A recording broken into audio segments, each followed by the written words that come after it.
Welcome to Medicine and Health with Dr. Paul Anderson. This is a show about opening the often mysterious world of how doctors think and how science works. This program exists to educate and empower you, the listener.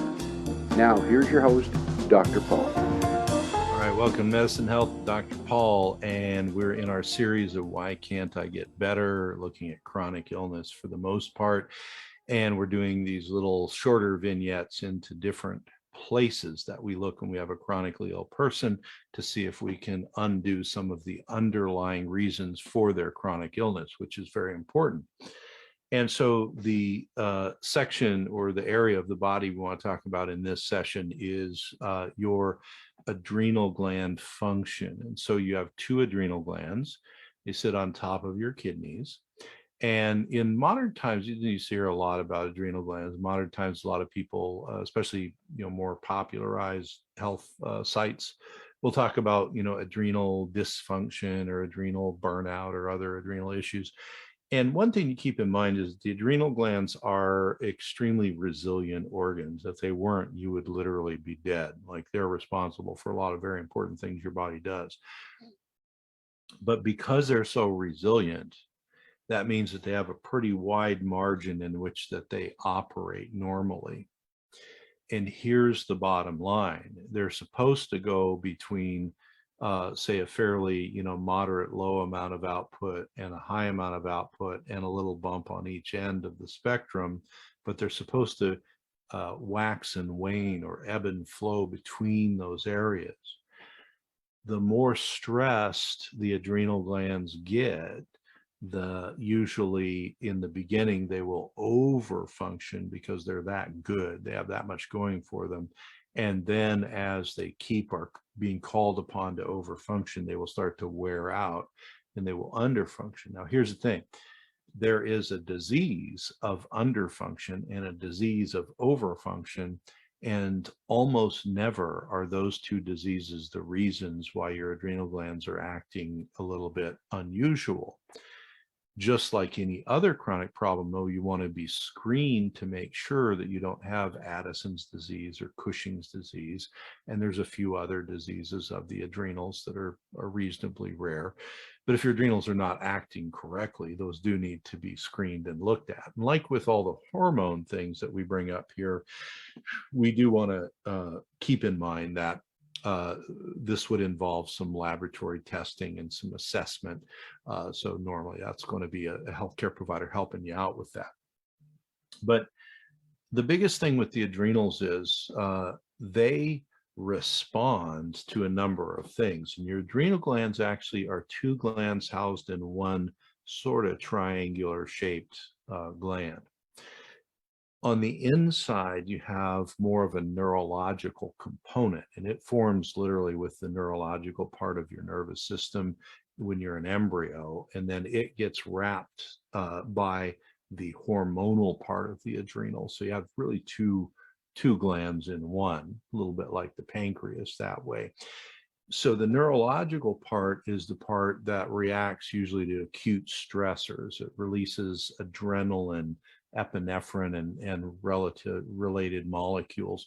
So if you've ever been suddenly scared, or someone pulled out in front of you in a parking lot and you hit the brakes and you get that jolt feeling, a lot of that is the sudden release of catecholamines, those adrenaline related or epinephrine related molecules. So that goes on. Those you can consider like your really quick response things. Well, the other time those things kick in is if your blood sugar starts to go down. Your body will release those molecules for chemical reasons to go out and help to restore your low blood sugar. Then the hormonal part makes steroid hormones, primarily cortisol and aldosterone, and then some of the reproductive hormone precursors like DHEA and some other reproductive precursors. So you really have a hormonal and a neurological group of things going on with your adrenals. Now, what you want to keep in mind is these things are called upon every day to adjust for what's happening to you in the world. So when your immune system encounters something new that it's going to go fight, a lot of times the adrenals get these signals chemically, and they will adjust the levels of maybe the corticoids or maybe other things that they put out to deal with the new immune function. Or maybe you're going into a later phase of immune activity and your body wants to calm everything down. It may readjust the output of these hormones. So that's why they're so dynamic. But you can imagine if we take, and that we normally have this dynamic fluctuation between 0 and 100, and we keep beating up on the adrenals by kind of overtaxing them. You go from 1 to 100 range, down to 1 to 90, and then 1 to 80 and 1 to 70, and they keep getting lower. And you usually, unless you develop one of those diseases I was talking about, usually don't go into a disease state and have total dysfunction, but they just don't work properly. So then you get symptoms that can overlap with a lot of other symptoms. You can get fatigue. You can get sleep disturbance, either too much or too little sleep. Your circadian rhythm can be thrown off. So, you used to sleep at night and be awake during the day. Now you can't get up in the morning and you can't go to sleep at night. Things get turned around. The other thing that can happen is that you get inappropriate release of these neurological chemicals. So think of like epinephrine or adrenaline, depending on what country you come from. If you have that being released when you don't need it, it's like someone gave you a shot of adrenaline, which is very stimulating. So we have people where their adrenals are not diseased, but they're just not functioning correctly. And they'll get hyperadrenaline signs and symptoms, so they may be sitting after dinner with no problems at all, and all of a sudden their heart rate goes up, or they may start sweating, or there may be other things going on. And those things are going to be a problem for you because your body doesn't need that extra adrenaline or epinephrine being released, but it's going to get it anyway. We even have people where they'll be totally asleep, sleeping really well, and their adrenals will inappropriately decide, oh, it's just, we're going to release some adrenaline, some epinephrine, and they'll wake up with their heart racing and can't sleep, and they wonder what in the world is going on. Well, that's one of the things that can happen. Another is either overproduction or underproduction of cortisol and some of your steroid hormones, which can really mess things up as well. So when you're thinking about this and you're looking at, well, why would this be part of me not getting better? Just imagine all the things that the adrenal glands are supposed to do. And then add on top of that the fact that the adrenal glands have this wide range they can operate in. They can be real chill and, doing very little at, when your body's in good shape and at rest, and they can suddenly upregulate if you get stressed or there's some other issue going on, then they go back to normal. That's a normally functioning set of adrenals. When you get chronic illness, one of the things that happens is you start to tax the adrenals over and over and over.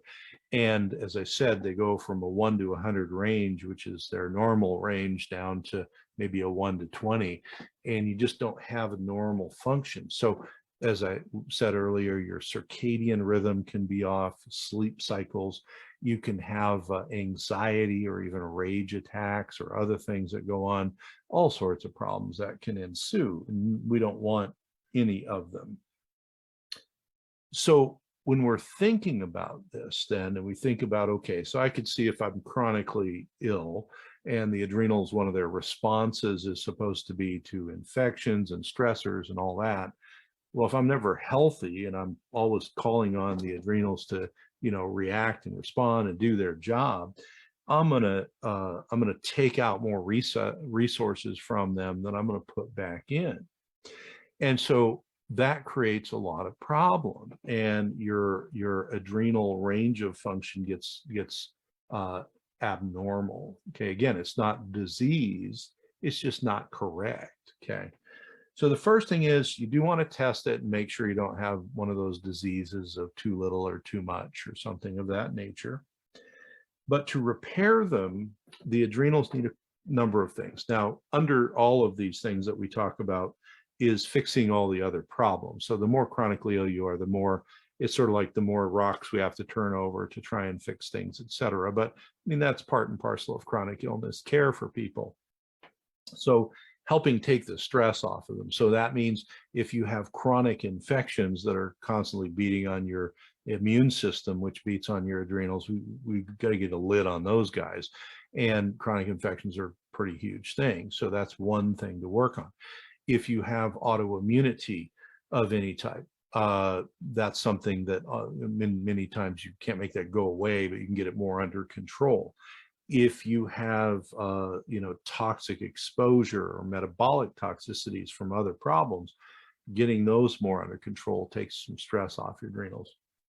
But then things that actually help them to repair include returning your body to a normal sleep and wake cycle, because your adrenals are a big part of your circadian rhythm, your when do I wake up and when do I go to sleep. They're not all of it, they're a big part of it. So retraining them into a normal and regular sleep-wake cycle, very important. I'll usually recommend that people look up sleep hygiene. So it's sort of like dental hygiene, only it's sleep hygiene. And there's a lot of resources online that they're just really good things you can do with yourself at home to help get back on track with sleep. The next thing is getting your body moving. So especially during the day when your body's supposed to be awake, getting it to move, making your organs and your blood pump and all of that stuff very, very important. Then nutrients, so eating regularly. You don't have to eat too much, but eating regularly so you have enough protein especially, and some good fats, etc. Those are very important for adrenal function. And then the biggest thing outside of infections and autoimmunity really is going to be keeping your insulin levels level. And if you're taking insulin, that's a whole different thing. But if you don't use insulin, your insulin bounces up and down with what you eat. So you want to eat a low glycemic diet. And the low glycemic, again, you can look up low glycemic diet.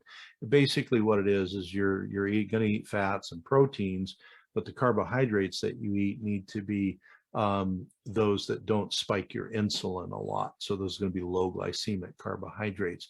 And again, those websites will tell you about those and tell you what they are. But literally a lot of people where they have adrenal dysfunction, one of the biggest things that's kind of stabbing at the adrenals every day is the way they're eating. And a lot of times it's an insulin unregulated diet. Even though you don't feel it, maybe you're not diabetic, no big deal, but your adrenals feel it. All right, well, we're out of time for this section on adrenals and why I can't get better.